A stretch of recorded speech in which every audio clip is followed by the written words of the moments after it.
Hi there, welcome along to another workout for you to row along to. We're continuing the long rows and today it's a 65-minute row. How are we going to do it? Well, we're breaking it up into 5-minute splits.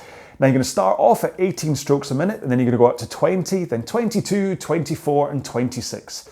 Then you're going to go back down the ladder, so you're going to go 24, 22, 20, 18. And then you're going to finish on an up. So it's a good stroke rate variation workout today. Now, of course, along with the stroke rate, that means that your pace is going to change.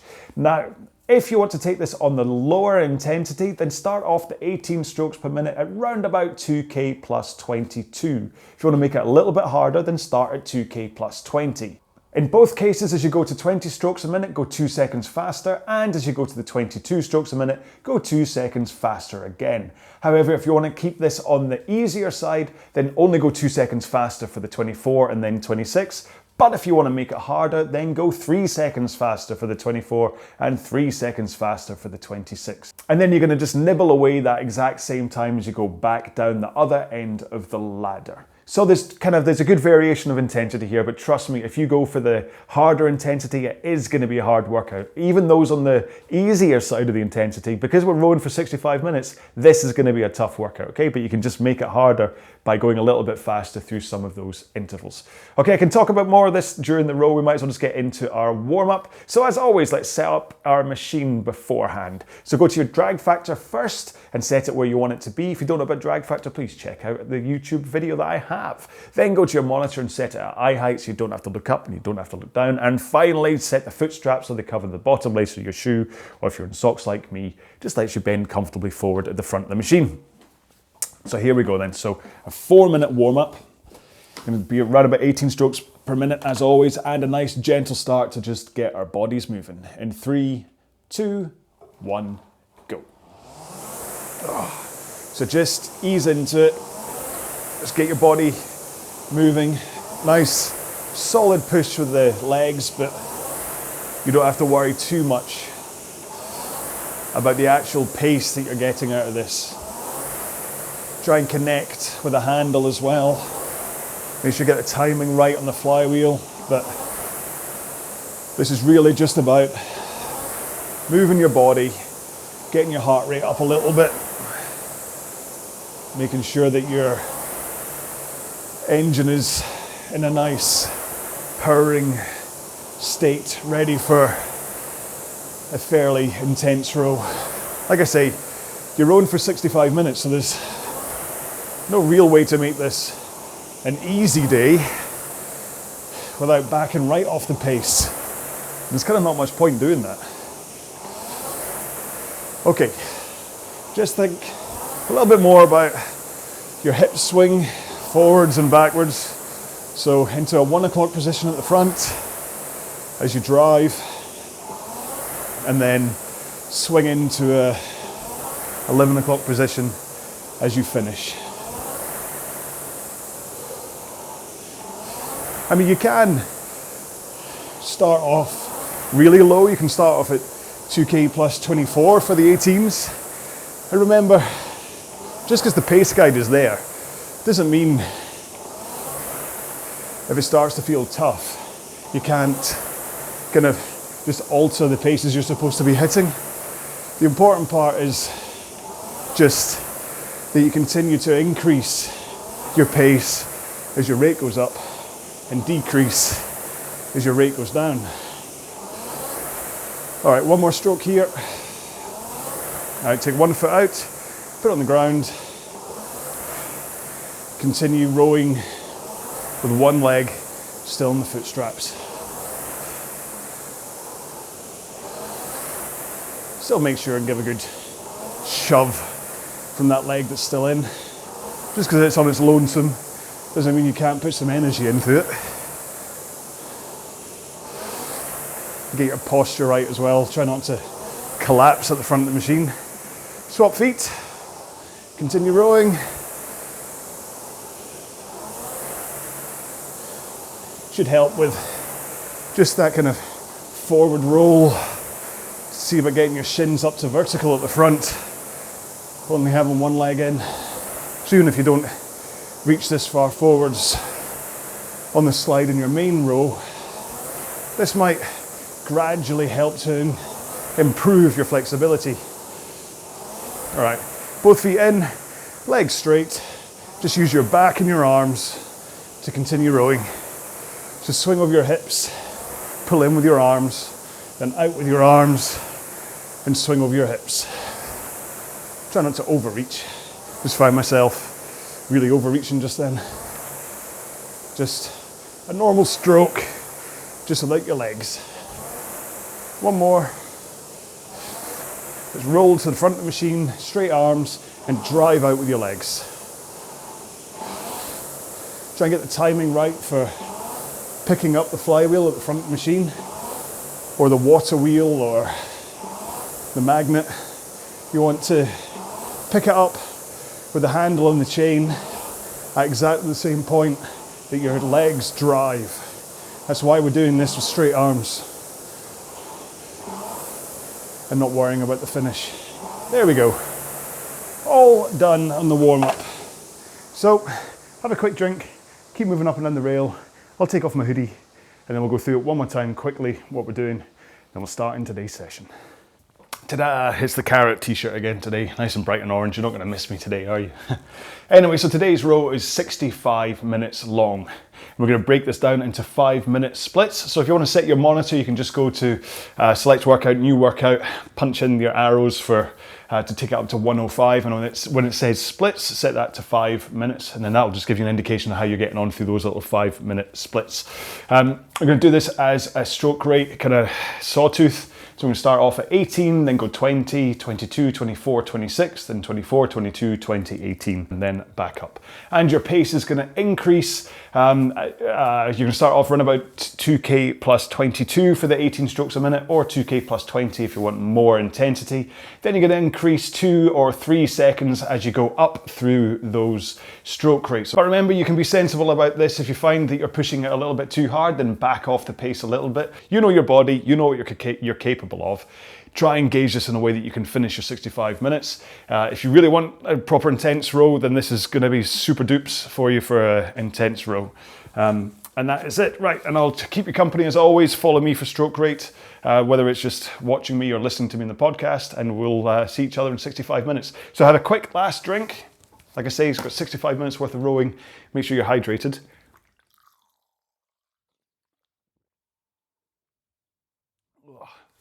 Oh dear, I tasted of plastic rather than water. Okay, you ready? I hope so. We're going in 3, 2, 1, go. So 18 strokes a minute. And you never know, you can always do this one on the slower end, the 2K plus 22, and then come back another time, depending on how you got on today, and do it the next time, starting at 2K plus 20. You don't have to do the 3-second increases for the 24 and 26. Maybe just being 2 seconds faster all round will be enough for you. Anyway, so 18 strokes a minute, 2K plus 20 to 22, depending on your flavor today. I'm still taking everything very much on the back end, so I'm on 22. And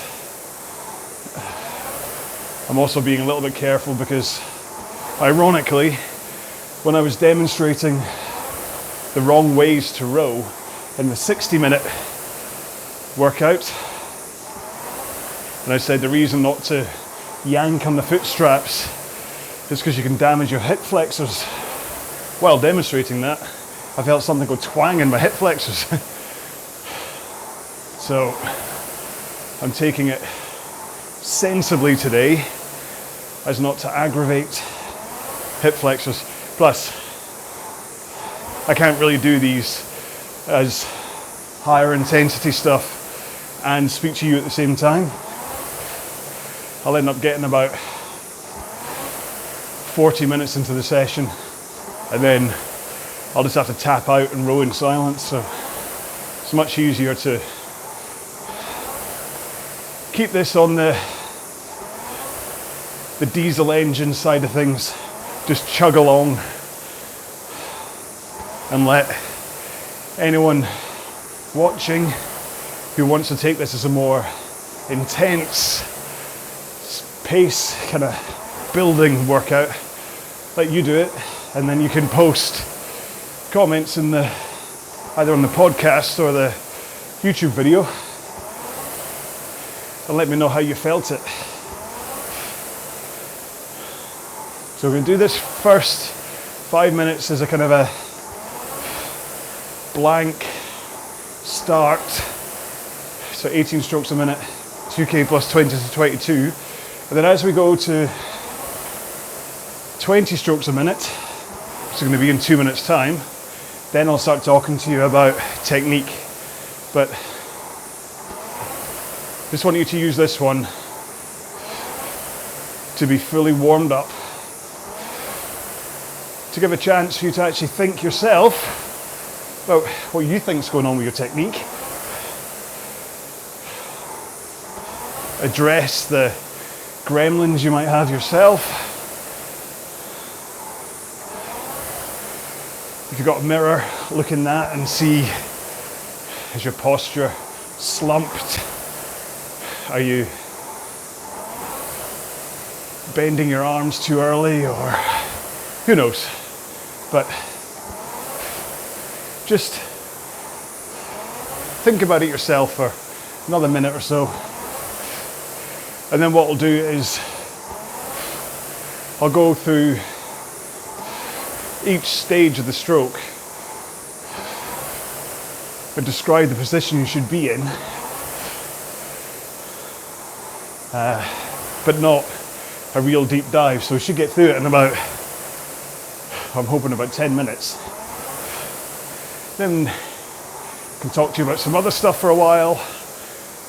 Dinner plans. No. But then I'll just go back and talk a bit more about technique, just because it's useful to return to it on the latter half of the row when fatigue can be setting in. You start to kind of do weird things because you're tired.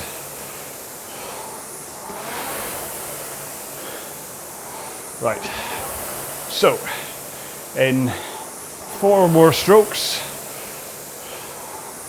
we'll be going up to 20 strokes a minute, and I want you to go 2 seconds faster.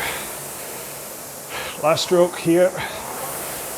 Right, up to 20s. So 1 stroke every 3 seconds. Really, the pace increase should just be coming from the fact you're taking 2 more strokes every minute. You'll have to put in a tiny bit more effort from your legs in order to increase the stroke rate, and that all kind of feeds into your pace increase. Later on, if you're wanting to increase 3 seconds as we go to the 24 and 26, you might feel you have to give a bit more of a concerted effort of a shove from your legs. But for the time being, just increasing stroke rate is enough. Now, of course, all this really only comes to pass if you've got somewhere near a good efficient technique. Because if you're just flailing up and down the rail, there's a good chance that increasing stroke rate won't make much of a difference. So,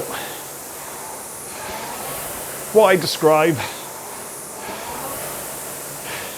I kind of consider an energy efficient and safe row. And what I mean by safe is that it's less likely to cause you injury through repeated, through coming back and rowing like this all the time. So I've had quirks to my stroke before that I put in there thinking I could squeeze a little bit more pace out of the stroke. And all it did was give me stress fractures in my ribs and hurt my lower back. So I stopped doing that and now do the stroke you can see in front of you now. Sorry, podcast people. You'll just have to go onto YouTube and see me.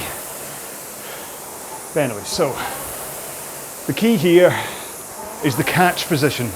The catch is the front of the stroke as you get ready to drive back.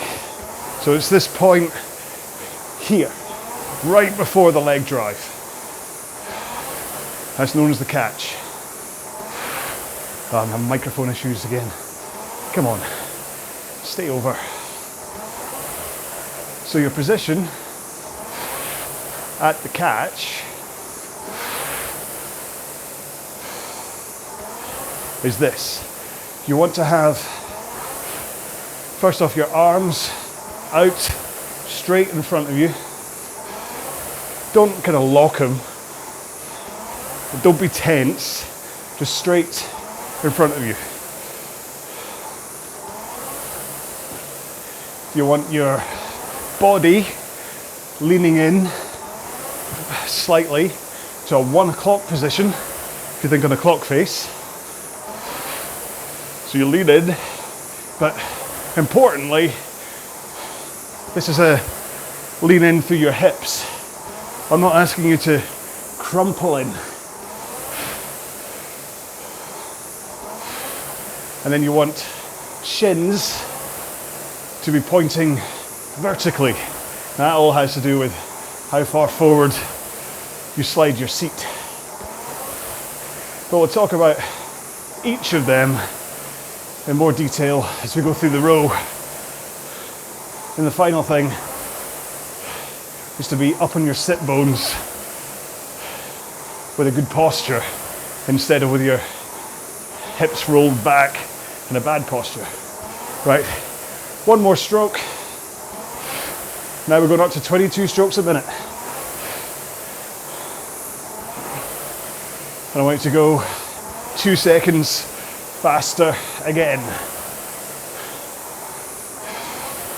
So you should now be going 4 seconds faster than when you started. Don't worry if this feels all very light and easy. We've still got 54.5 minutes to go. It's not going to feel light and easy when it's over. So that's the catch. Arms straight, body leans forwards, shins vertical, up on your sit bones with good posture. Then there's the drive. That's the point when you push the machine away with your legs. Okay?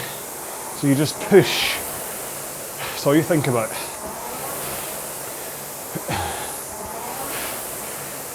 And this helps get the power into the machine.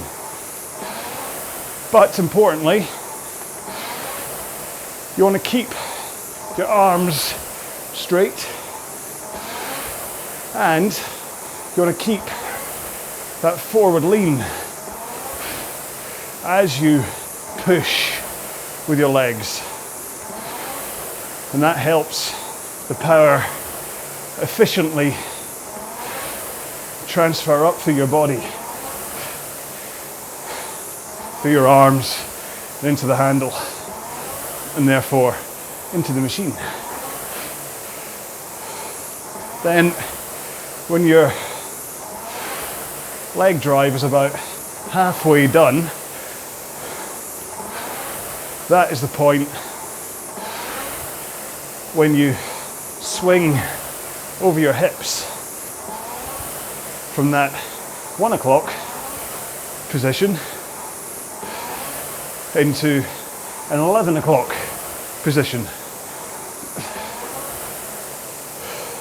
So you're leaning back, but not too much. And then just after you start your backswing, that is when you finally bend your elbows and pull the handle into your chest to finish the stroke. So that's known as the finish, funnily enough. Next up is the release, and that's when you push the handle away from you in a nice rhythmic motion. So the pace you bring it in at, you push it out at. So I don't want you to go wah and jerk it out, spoiling all the rhythm. I just want you to go in, out. And that forwards push of the handle then gets followed by your body rock forwards again.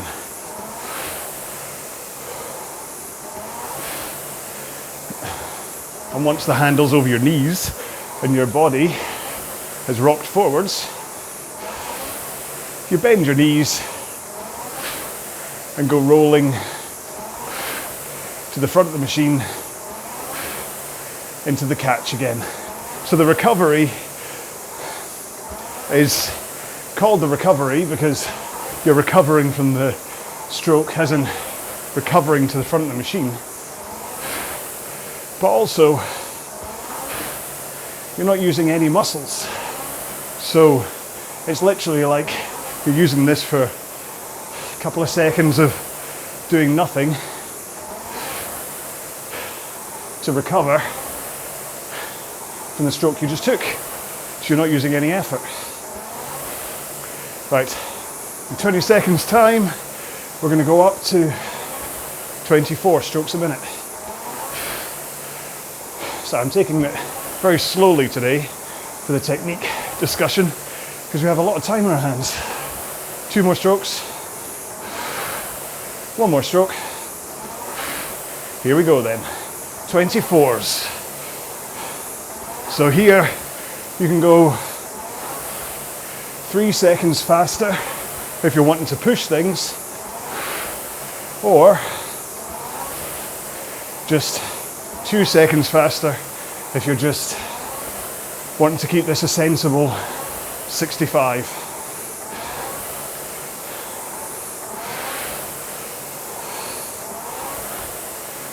Because I mean, we're only 15 minutes into the row so far. Still got 50 to go. So you don't want to overcook things by accident.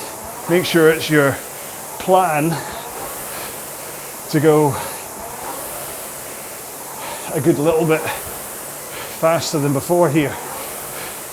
So I'm still sticking to 2 second increases. But like I say, if you're wanting to raise the intensity, then for this one and the 26, by all means, go harder. It may even be that you want to do the majority of the row with 2 second increases, and then only the last rise back up the ladder, that time round you increase by 3 for the 24 and 26. Ah, come on. Sorry, my microphone cable keeps on swinging round to the front of my body. Trying to just get that fixed. Come on. While not losing stroke rate. Hopefully that's it. Don't know. Anyway, so that was the overview of your stroke. And like I say, we'll go back into it in a bit more detail, but the key things to take away from it are that body rock from 1 o'clock at the front to 11 at the back, and to make sure you're doing it with straight arms from the front and only finishing with an arm pull as you get when about halfway through the stroke.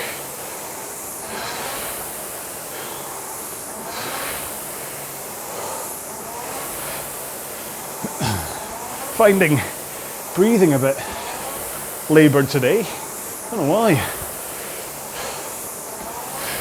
That could well be down to overtraining, who knows. That's why I got slightly longer pauses today, just to try and catch my breath.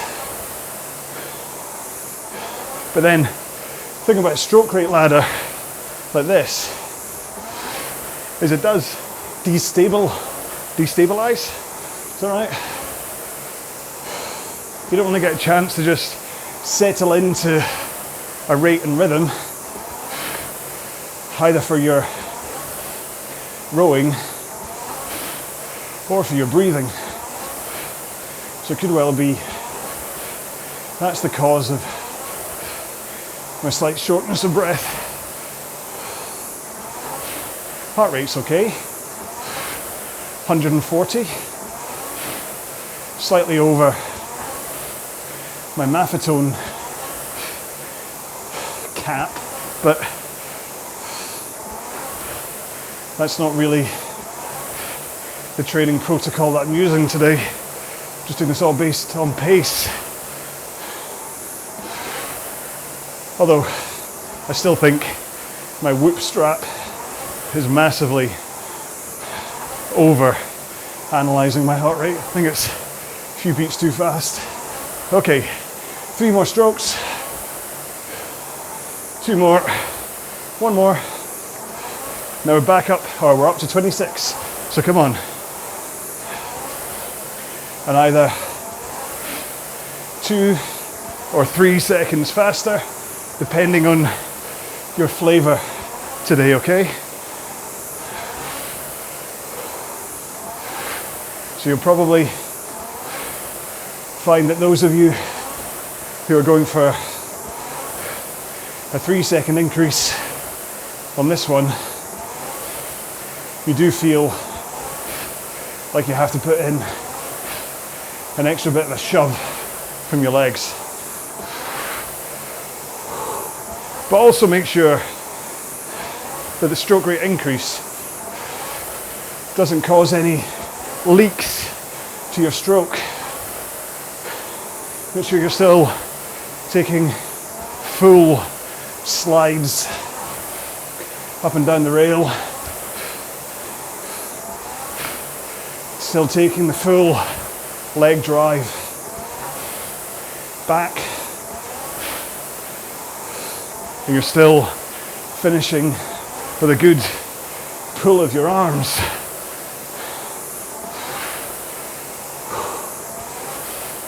Good to get under 45 minutes though. This is where it all began, these longer rows. So mentally, just have to do that again. And that was easy.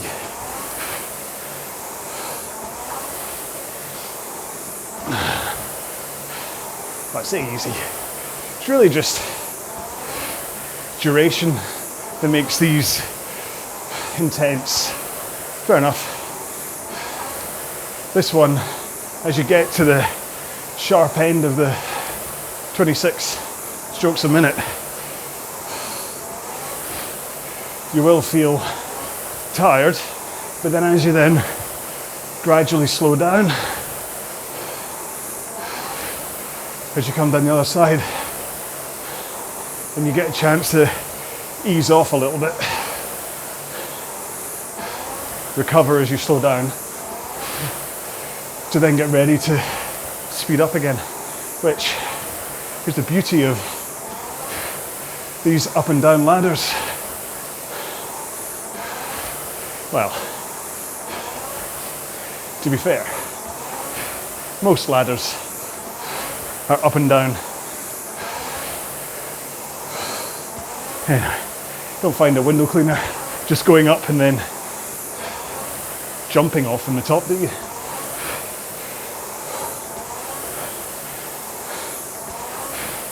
So back to the breathing thing. Try to find your rhythm through each stroke as we speed up and slow down. For the 18s, you might find 1 or 2 breaths per stroke is enough. But by the time you get up to these 26s, maybe you have to take 2 short ones and 1 long one, who knows. But make sure to find a rhythm. So you're basically breathing your pattern at the same stage of each stroke, rather than being ragged and syncopated. I mean, it should go without saying that breathing is exceptionally important. Kind of thing that off the machine, if you get a chance to work on it then, it'll help your capacity, whether it's through a breath exercising gadget or just doing box breathing. You can do a lot to help. Right, almost there, 10 seconds to go, and then we're down to 24. One more stroke. Here we go, 24s. So back off 2 or 3 seconds, depending on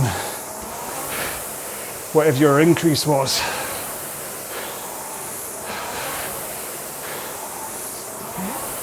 So whatever you were rowing your 24s at before, you're at that pace again.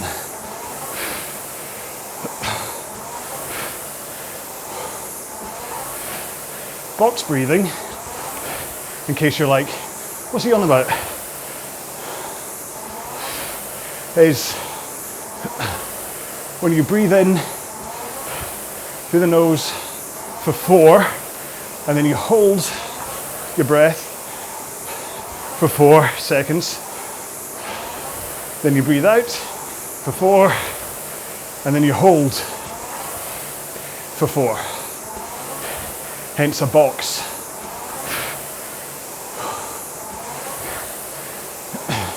It's a really, really useful thing to do whenever you're stressed, or even if you're lying in bed at night and you can't get to sleep. Then just doing this box breathing can really help kind of slow everything down and calm you, so your body is more able to fall asleep. The science being that this way of breathing activates your vagus nerve, which is like a vagabond. It spreads out, even though it goes down your neck, down to your back, it spreads out all over your body. So being able to tap into it is a good thing. And then kicks in your, is it parasympathetic system? And basically helps to smooth you down, calm you down. Why am I saying smooth? So it's really useful, something that I've only picked up recently. And I'm actually looking forward to trying it before a race. I mean, when I was at my mum's funeral, there were 2-3 points where it did start to kind of get on top of me a bit, and I started to feel quite emotional. And not that I'm saying I'm trying to avoid being emotional, but not during the funeral, so I just started doing box breathing, which calmed me down and let me focus on what was happening rather than being wrapped up in my own emotions. Got to say though, at the very end, when they played New York, New York, hit me like a sledgehammer. That being Mum's favourite place and Sinatra and that song being her favourite. So no amount of breathing in the world could have made that any easier. But it's alright. That was a while ago. Still sad, still miss her, but the overwhelming floods of emotions that hit you, they've become less intense. It's just a grumbling sadness now. Anyway, what am I on about? But rowing, this isn't a psychoanalytical confessional on my part. I was just talking about breathing. Okay, 4 strokes. 3, 2, 1. Back down to 22s. Yeah, when I said who knows what I'll talk about in between talking about technique, I didn't really intend for that to be where I went with it. Hope I've not depressed you. Nothing worse. Anyway, so make sure to row these 22s at the same pace you did last time.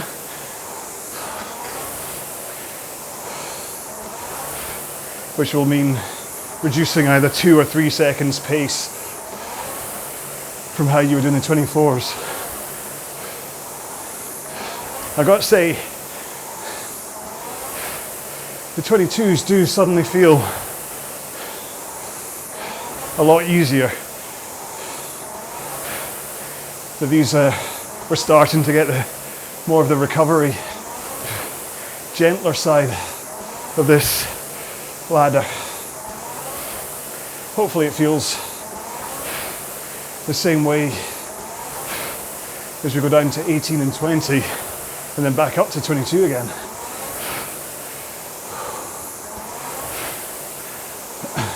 And the good news is we're past the half-hour mark.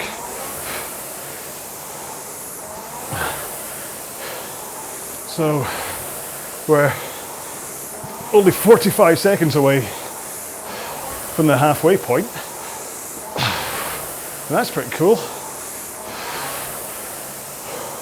Hopefully you're doing well, you're holding your stroke rate and your pace. Now, depending on how much training you've done prior to this, you should have a good idea of what your body can handle. So as we hit halfway after this stroke, you should be able to analyze where you are and work out what you need to do in terms of your pace as we go back up the ladder again. Do you hold the same pace again? Remember, the 26 may have felt tough, but it's meant to. Make your decisions based on this stroke rate, where it's meant to start feeling easier, rather than the faster rates where it is meant to feel tough. So if you're feeling fresh again, maybe you just go through the same pacing again, knowing that the 15 minutes you spend going 24, 26, 24 are going to be tough, but not unachievably so.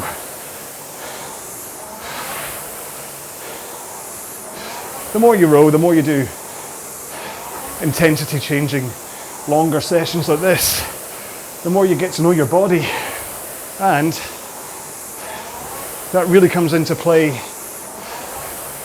when you start doing things like half-hour time trials and 10k pieces, and obviously doing an hour-long row or going up to half marathons.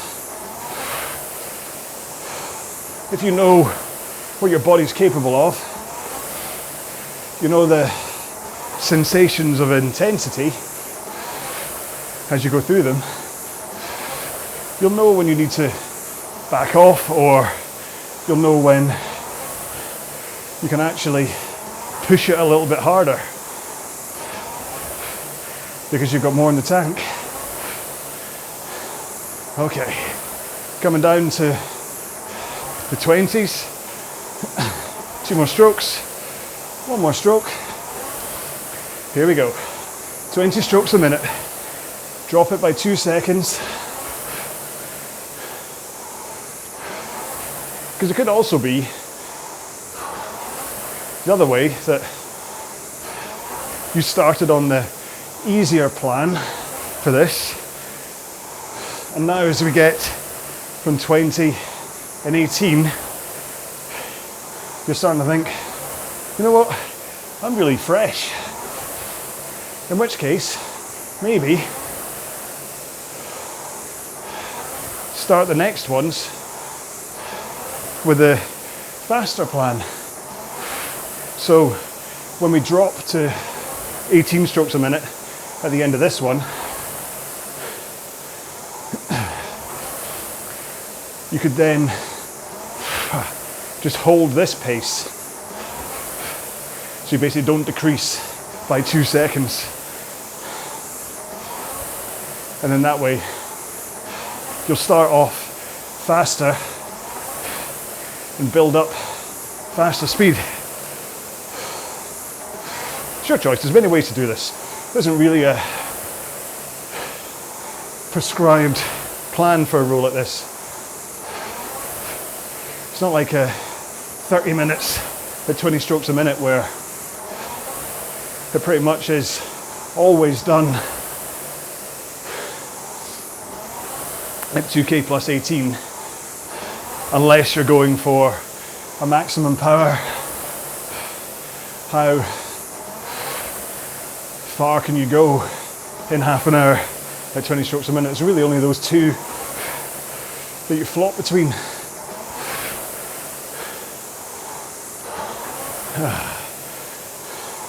So, that's being we're under half an hour to go, and I've left you alone for the past, 15 to 20 minutes to think about your technique. I think it's a good time to go a bit deeper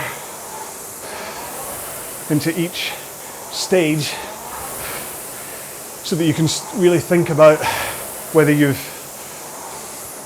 kind of got gremlins due to fatigue or just not thinking about it for the past wee while.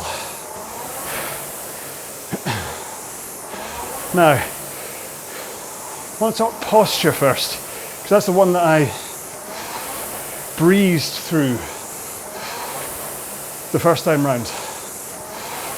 Everything stems from your posture, your position, the power, your ability to row and not get injured, your development, not only as a rower, but also in terms of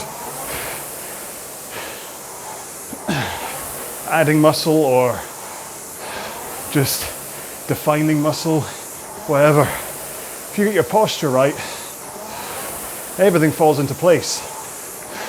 If you have poor posture, that's kind of when things just don't click. You're likely to get injured. You don't see the results and you're not reaping the rewards of the time you're putting in because you're doing it wrong. And there's one huge fault that causes poor posture, and that is your feet. More precisely, your feet at the back of the stroke, here. Take a look at your feet and try to spot whether you're bracing against the foot straps at the back of the stroke and stopping yourself from flying off the back of the machine by flicking up your feet. Or you're pulling yourself back up the rail by tugging on the foot straps with your feet. Both of them are wrong. Now hang on. Let's count down to 18. 2. One more. 1. Here we go then. 18 strokes a minute. So back off another couple of seconds, unless you're using this to do the next set at a faster pace. But yeah, feet. When you are either finishing the stroke or coming back up the rail, if you tug on the foot straps with your feet, what happens is you collapse your posture. You tuck your hips back. Everything rolls under. Your knees come up and you're in a terrible posture position when it comes up to the catch to start your next stroke.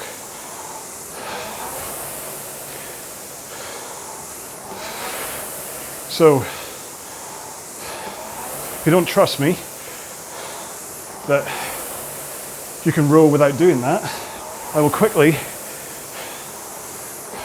take my feet out the straps. And there you go. So it's proof that you neither need the foot straps to stop you at the back of the stroke or to pull you back up again.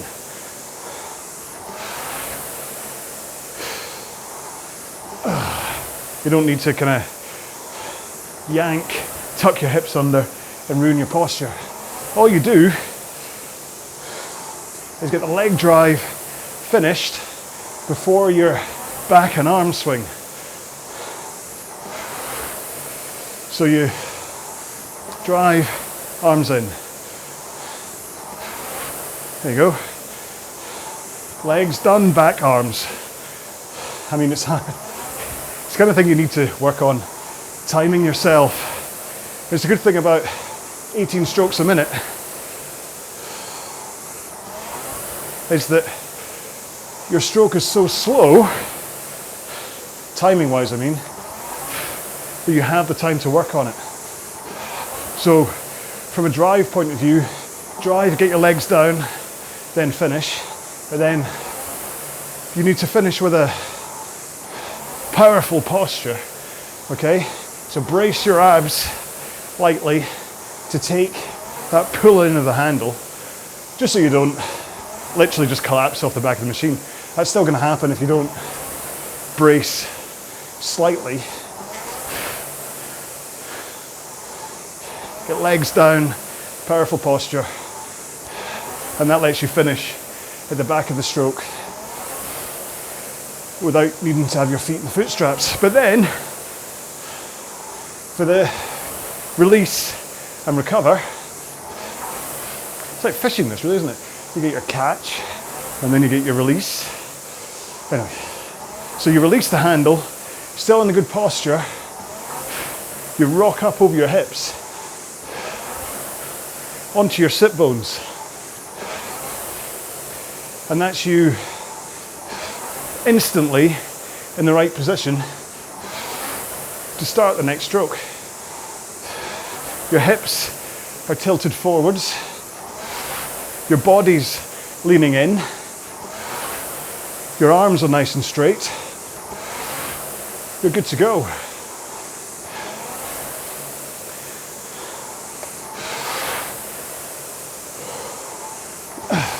And none of that happens from a tug on the foot straps.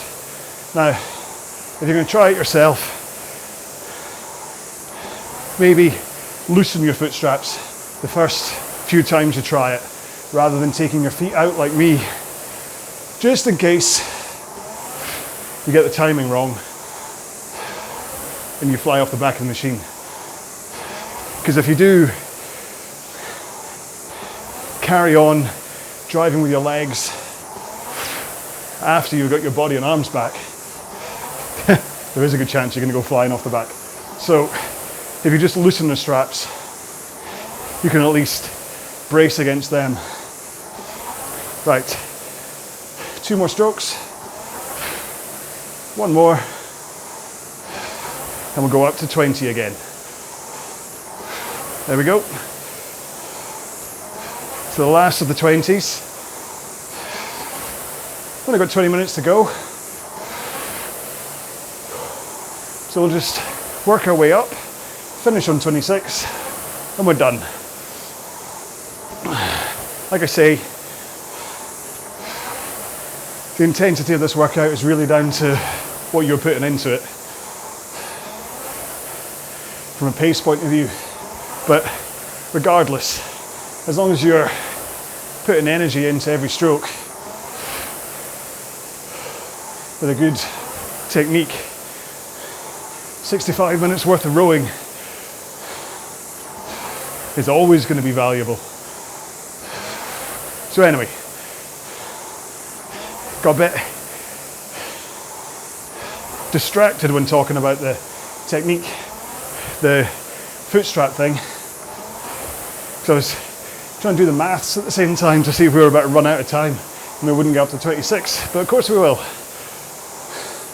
Anyway, so posture at the back, powerful, braced core, legs down, hips rock forwards, you're on your sit bones, you come into the front of the machine and your posture is powerful, okay? Not bolt upright, but like you're going to war. You're braced, you're powerful, you're ready for all that leg power to come up through your body into the machine. You don't want to be like a floppy fish and then kind of limp backwards and forwards on the machine, unable to put anything into it. You want to be up, powerful, laying all that power in. Oh, I just done my lower back in again from demonstrating that. I have to learn. So at the front, you want to be sit bones, braced, powerful, and I do like to bring up my wee carrots at this stage and just try to imagine you've got a carrot stuck up your backside and how you'd sit then. You'd be like, whoa. So that's the posture you're looking for. And that posture you want to hold as you drive with your legs through the stroke. So you hold it in that forward lean, but even as you rock over into that backward lean, I also want you to be powerful and braced and protecting your carrot. That's why the back of this t-shirt says, don't snap the carrot, because you don't want to snap the carrot. So yeah, and the whole point of this posture thing is about power transfer and about making sure you're not getting injured. If you have like a really collapsed lower back at either end of the stroke, like if you slump down at the back, or if you collapse at the front, you suddenly take all of the power of the stroke through your lower back. And most of the time, not all, but most, if you hear people talk about rowing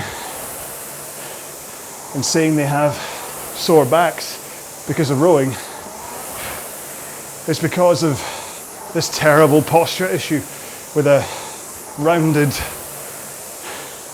lower back at either end. Even worse if it's on both ends. But as far as we're concerned, it's about power efficiency, because we're not going to get injured, are we? So it's about letting the power go through your legs and then finishing strong and being able to recover. Right, 3 more strokes. We're up to 22s. Here we go, 22s. And just go 2 seconds faster. Let's get the rhythm right. Now, I may stick my feet back in the foot straps. I can do 24s with my feet out, but I can't do 26. And I don't want to risk embarrassing myself by flying off the back of the machine by forgetting to strap back in. So let's see if I can do it while I'm on the move without losing stroke rate.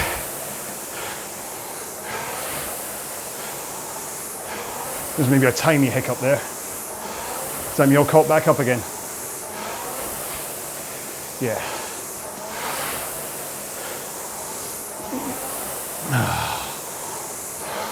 So once you've got posture right, that does tend to take care of thinking about your backswing. So the next vital thing I mentioned first time round was your arms. Again, if you look around gyms and places, you'll more than likely see people fighting the machine with their arms, bending early and pulling in, which again collapses the lower back as they fight against it, or certainly removes a lot of the good posture. But most importantly,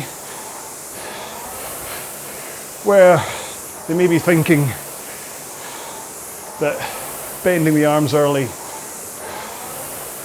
will be increasing their power, it's It's actually robbing them of the power for two reasons. One, it's really efficient with straight arms to drive with your legs and for the power to just flow up and through your body into the handle. It's like you don't have to put any real effort in from your upper body apart from just hang on to the handle as the power goes through. But the other reason is that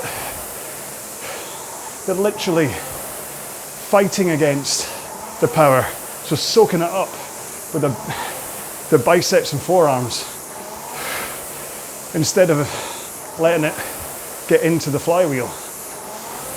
And by doing so,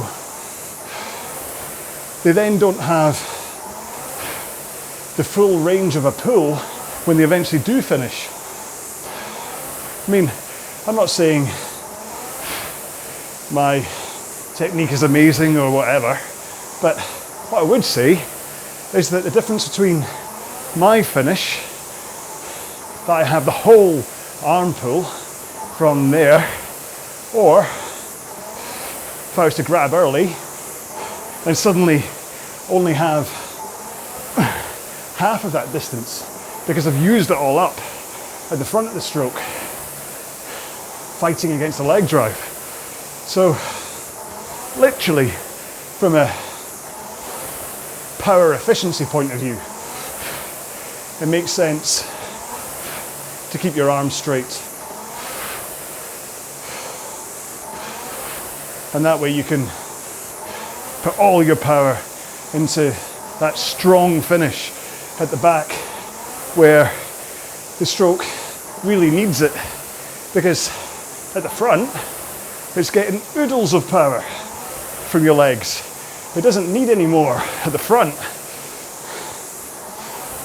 Where the stroke needs power in order to keep the flywheel turning is at the back of the stroke. Here, if you go to your force curve screen on your row machine, hopefully you've got one, on Concept 2 or RP3 you should, you'll see that it most likely tapers off at the back end of the stroke. Hang on, let's do a countdown. 2 more strokes, 1 more stroke, up to 24s, 2 or 3 seconds faster, your choice. So the force curve, you want it to rise sharp and high. So to go up nice and kind of almost as straight as possible as you lay in all that power from your legs. So it goes up really high. And then as you continue the leg drive, it should stay up. But then as your leg drive comes to an end, that's when your back gets added. So this should still be quite high. And then the strong finish with your arms means, although it's going to reduce the size of the curve, it shouldn't be like a really shallow finish. I want it to be kind of, I mean, ideally you want it to start and finish at the same angle, but that's hard to do. But anyway, so the front of the machine, front of the stroke isn't where you need your back or your arms. It's the back of the stroke. So delay your back swing until the end and delay your arm swing or arm pull until the end. The thing about your back is it's really easy to think you're maintaining your forward lean as you drive. But then suddenly you watch yourself in a mirror, or better, you film yourself and watch it back, and then you realise that what you're actually doing is coming in okay, leaning forwards, but right at the last minute you suddenly lift your head and your back goes back because your head is leading it backwards. And that then means your lower back and your shoulders are taking all the power from your legs instead of it coming up through your back and into your arms, as in your powerful chain back, not lower back. Oh, it gets confusing, doesn't it? So try to have a neutral head position as you drive, and that will hopefully give you as much help as you need to keep that forward lean. And I've got a little Lego figure, my little Heisenberg, strapped to the top of the monitor. So his wee head is just poking up over the back. I just use, you know, the charity wristbands you get. They're the perfect size to stretch around the top of the Concept 2 monitor and tuck a Lego guy behind, or girl. I just keep eye contact with him as I drive, and that stops my back from flying backwards before it's meant to. I've yet to do that in a race though. Wonder what they'd say if I turned up with Heisenberg. I'll try it. Next live race I do, I'll take Heisenberg with me. See if anyone says anything. Although, there's a high chance I'll leave him behind. Okay, 4 more strokes.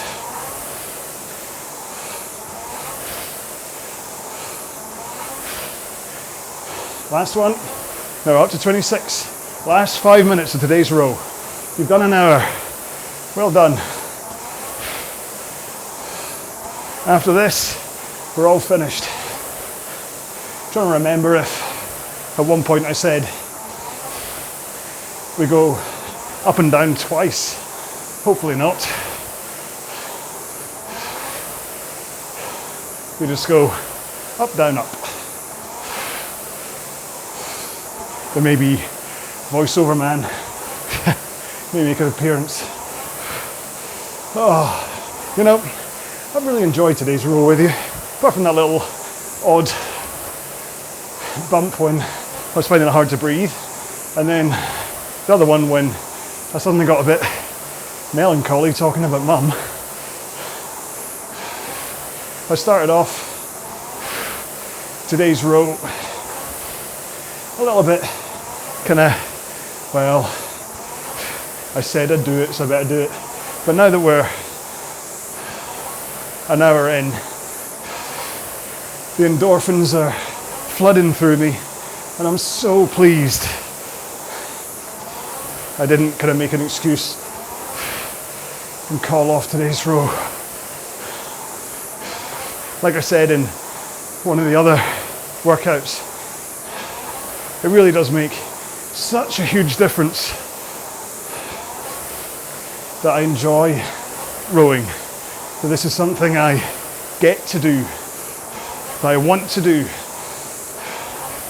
rather than something that I have to do because, I don't know, coach tells me it's training I have to do to be a tennis player or well, in my case, a squash player. That's how I started rowing. But then the squash thing's interesting because I used to train a lot with the up and coming best juniors in Scotland. And quite a fair amount of them, once they hit 18 and were no longer being made to go to training by their parents and things, how many of them stopped because they never really loved it. They just did it because they were told to. So find the exercise you love, even if it changes over time. I mean, I used to love squash till I got injured. Used to love cycling till I had kids, and then feared for my safety too much, thinking what would have happened if I got knocked over while out on the bike. And now I've been just concentrating on rowing for the last 7 years. I still cycle, but on a indoor trainer on Zwift, which I can hook the rowing machine up to as well, but until they actually launch Zwift rowing properly, I don't really like doing it when I'm rowing away.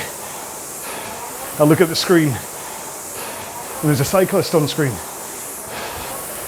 Much rather use Row Pro software for rowing online.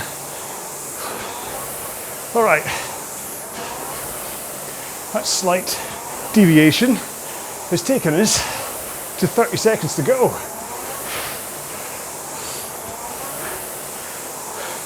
We're almost there. Deviation or diversion? Right, finish strong. Only got a few more strokes to go, so you don't need to ease off.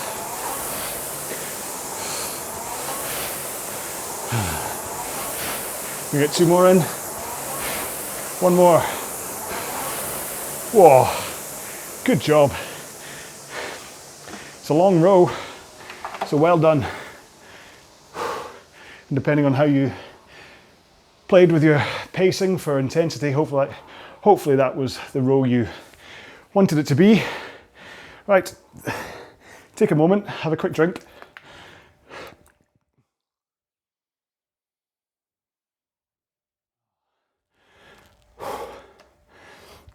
And let's just row.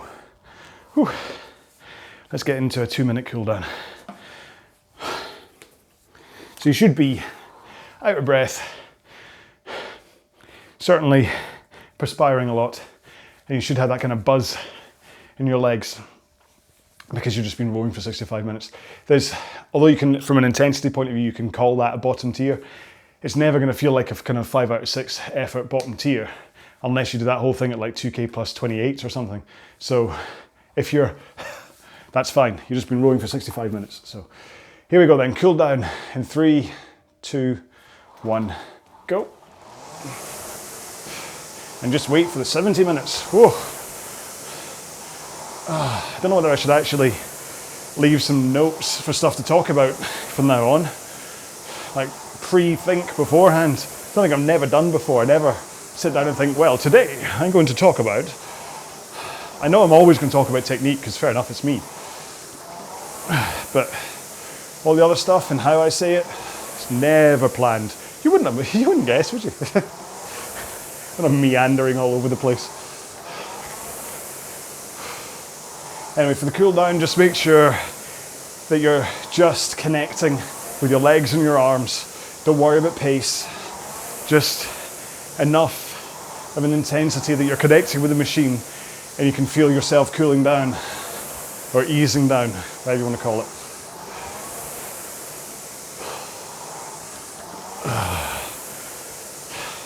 So hopefully you're enjoying these longer rows. The 70-minute one is going to have to wait at least a day, as I'm working all day tomorrow editing stuff for the Scottish Cup football final. I'm a man of many talents. I'm not a master of any of them, but so I'm unable to make a row-along video tomorrow because I'll be making other television. So Monday, depending on how you're watching this, obviously you don't care if they're all sitting there ready for you to go, but just in case you're doing these at the same time that I'm recording them, it'll be a couple of days wait. One more stroke for me and I'm done. You can keep on cooling down if you wish, or you can stop. But we spent quite a lot of time together, so I'm not going to make this a long outro. Hope you enjoyed it. Make sure to leave a comment and subscribe to the YouTube channel and all that stuff. Press the little bell so you get notified. If you listen to this in the podcast, of course, I'd love it if you left a review. Oof, that'd be amazing. I mean, the comments are great, subscribe is great, reviews greater. Well, it's not really, but just lets other people know what it's like. So, and as being the podcast is still pretty much in its infancy, it's only a couple of months old. I've only had a few comments, so it'd be nice if you said something. But yeah, so anyway, next up then is the 70-minute row. I'll try and work out, I think this one's gonna be a little bit more varied. Might do kind of like a spell of slower ones and then kind of a spell of intensity and then back down to slow and then like a little fast. And kind of mix it up quite a lot for the 70 just to try and make it a little bit more interesting. Because just these kind of up and downy things, you know, there's room for spice, let's just say that. Anyway, so thank you very much for being part of this one. I hope you enjoyed it. Please let me know if you did. Check out the Facebook group as well and all that jazz, and I will see you in the next one. Please stay safe and be well. Bye-bye.